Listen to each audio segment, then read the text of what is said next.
নমস্কার। আজকে আমি কিছু ব্লক মানে হাতে ব্লক এবং হাতে কিছু পাঞ্চ নিয়ে দেখাবো। আজকে আমার সঙ্গে আমার মেয়েও আছে। তো আপনারা দেখুন ব্লকিং কিভাবে হয়। যে ব্লকিংগুলো খুব ক্লোজে যদি আপনার অপোনেন্ট চলে আসে, তো সেক্ষেত্রে সে যে অ্যাটাকিং আসছে, সেই অ্যাটাকিং পরিস্থিতিতে আপনি নিজেকে কিভাবে সেভ করবেন। এছাড়াও কিছু পাঞ্চেও আমি দেখাবো, কিকেরও দেখাবো। সঙ্গে থাকুন। আমার চ্যানেলটাতে আপনারা দেখছেন যারা, তারা সাবস্ক্রাইব করবেন, কমেন্ট করবেন। যদি কোনো জায়গায় বুঝতে অসুবিধা হয় আমাকে কল করতে পারেন, আমার নাম্বার দেওয়া থাকছে। এছাড়াও কমেন্টের মাধ্যমে জানাবেন যে আমি এই জায়গাটা বুঝতে পারছি না, আমি পারলে আবার আপনাদের জন্য নতুন করে একটা ভিডিও আপলোড করব, যেটাতে আরও ডিটেলসভাবে বোঝাবার চেষ্টা করব।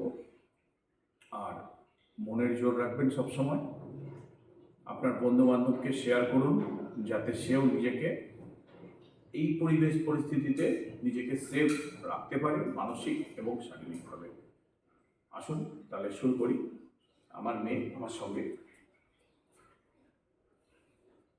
ও আমাকে কিছু পাঞ্চ করবে, আমি ব্লক করে আপনাকে দেখাবো, বা আমিও কিছু করব, ও সেটাকে সেভ করবে। যাই হোক, প্রথমে ও আমাকে অ্যাটাকিংয়ে আসছে, আমি সেটা সেভ করে দেখাচ্ছি। যেমন ও হাত দিয়ে আমাকে মারতে আসছে, নর্মালি মারতে আসছে। তো ও যদি মারতে আসে আমি ওকে ব্লক করছি, ব্লক করে আমি ওকে গ্রিপে নিয়ে কভার করছি। এবার আমি ওকে পাঞ্চ করছি। এই যে পাঞ্চটা করলে ওর নাকে যখনই হিটটা হবে, অপোনেন্টের যখনই নাকে হিট হবে, সঙ্গে সঙ্গে কিন্তু ব্লিডিং মাস্ট হবে, কেননা এই জায়গাটা আমাদের শরীরের খুব নরম জায়গা। তো অপোনেন্টের যখনই ব্লিডিং শুরু হবে সে কিন্তু মোরালি আউট। তো এইবার আপনার সেফ, আপনি যখনই সেভ হয়ে গেলেন তখন আপনি ওখান থেকে বের হতে পারবেন, মানে আপনার সেফ প্লেসে আপনি বেরিয়ে যেতে পারবেন, সেই সময়টুকুনে বেরিয়েছে। তো আমাদেরকে প্রথমে মনে রাখতে হবে যে অপোনেন্টের উইক পয়েন্ট কোথায়। তো 1:1 ক্ষেত্রে এটা একদম 100% পসিবল, যদি আপনি মাইন্ডটাকে আর মনটাকে, এই দুটো জায়গাকে যদি শক্ত রাখতে পারেন। ভেঙে পড়লে হবে না। যদি মানসিকভাবে ভেঙে পড়েন তাহলে লড়াই করতে পারবেন না, যে কোনো পরিস্থিতিতে, যে কোনো জায়গায়, সে খেলাধুলার ক্ষেত্রে হোক বা পড়াশোনার ক্ষেত্রে হোক, যে কোনো জায়গায় আপনাকে মনের জোর রাখতে হবে সবসময়ের জন্য। আর আমার শুরু থেকে শেষ অবধি আপনাদেরকে এই একটা জিনিস কিন্তু প্রত্যেকটা ভিডিওতে আমি বলবো, মনের জোর বাড়ান। মনে কখনো যে পরিস্থিতিতে যেখানেই থাকুন লড়াই করার মানসিকতা নিয়ে চলতে হবে, কারণ আমরা মানুষ যখন, আমাদেরকে লড়াই করে বাঁচতে হবে। একটা জীবজন্তুও সেইভাবেই বাঁচে। আমরা মানসিকভাবে কোনোভাবে যেন ভেঙে না পড়ি, যে পরিস্থিতিতেই থাকি। চলুন আমি আরও কিছু দেখাই। এইবার ও আমাকে কিক করছে, মনে করুন আমাকে ও কিক মারতে চাইছে, দিয়ে আমাকে এনজয় করতে চাইছে। তো ও যখনই আমার কিক করছে আমি কি করছি, ব্লক। দেখ এই পুরো দেখে, এই এই যে আমি ব্লক করছি, ব্লক করে আমি আটকে দিলাম।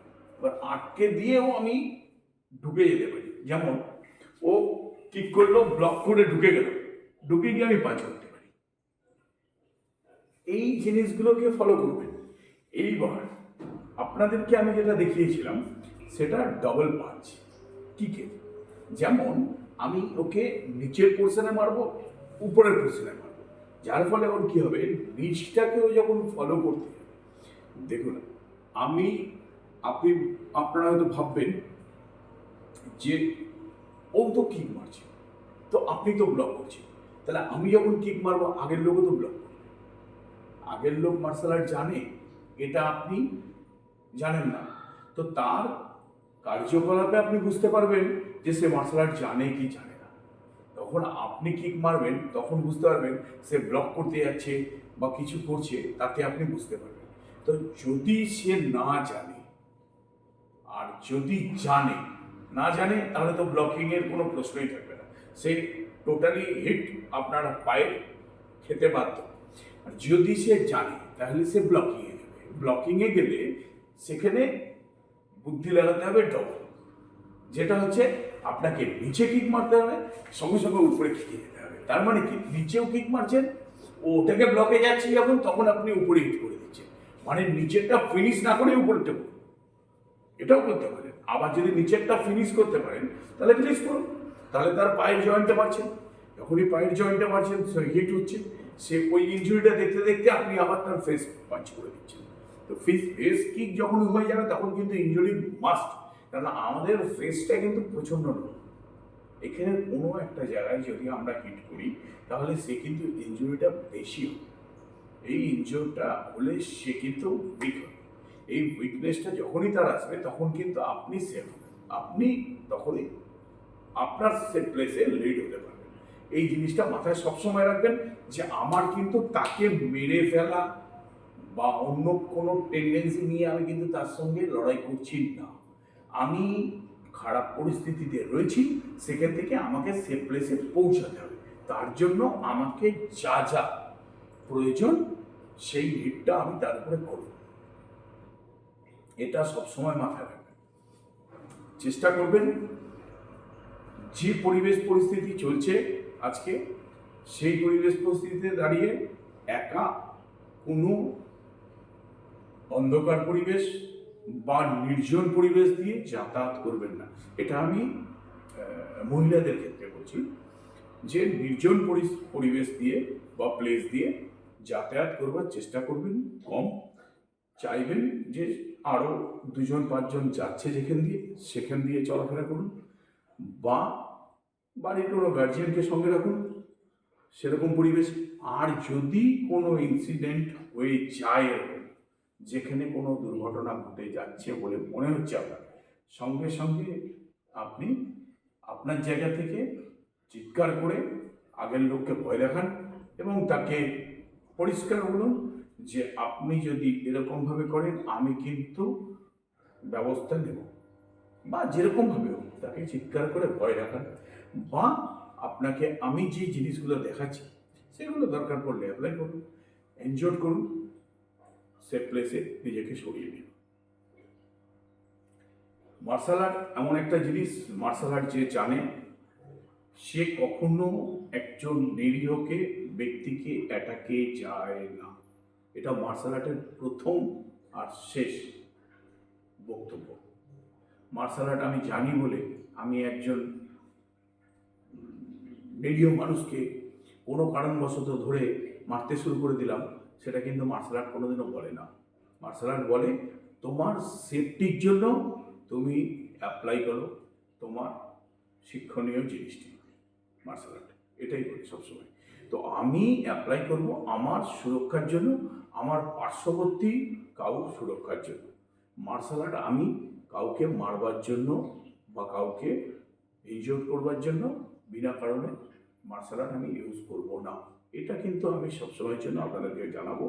আপনারা মার্শাল আর্ট শিখুন, জানুন, কিন্তু অ্যাপ্লাই করুন নিজের বা অপরের সুরক্ষার জন্য, যাতে তার যাকে আপনি সুরক্ষা দিচ্ছেন সে বাঁচে এবং আপনি সুরক্ষিত থাকেন তার জন্য। আর আগের লোককে যাকে আপনি ইনজোর করছেন তাকে অতটাই ইনজোর করুন যতটা ইনজোর হলে আপনি সেভ হচ্ছেন, অতটা, ওর বাইরে নয়। এমনি নয় যে আমি তাকে মার্শাল আর্ট জানি বলে বিভিন্ন পয়েন্টে আমি জানি সেখানে ইনজোর করে তাকে প্রাণে মেরে ফেলব না। তার জন্য আইন ব্যবস্থা আছে, বিভিন্ন জায়গা আছে, সে আইন ব্যবস্থা থেকে তার ব্যবস্থা হবে। তাকে মেরে ফেলবার জন্য আমরা কেউ না। আমরা নিজেকে সেভ করার জন্য যতটুকুনি প্রয়োজন অতটুকুনি অ্যাটাক করব, নিজেকে সেভ করব, দেন থানা যাব বা যেখানে যাব আমি সেখানে গিয়ে জানাবো, তারপরে সেখান থেকে আইনানুগ যেটা ব্যবস্থা হবে সেটা হবে। ওকে, ঠিক আছে, আজকে এটুকুনি। নমস্কার।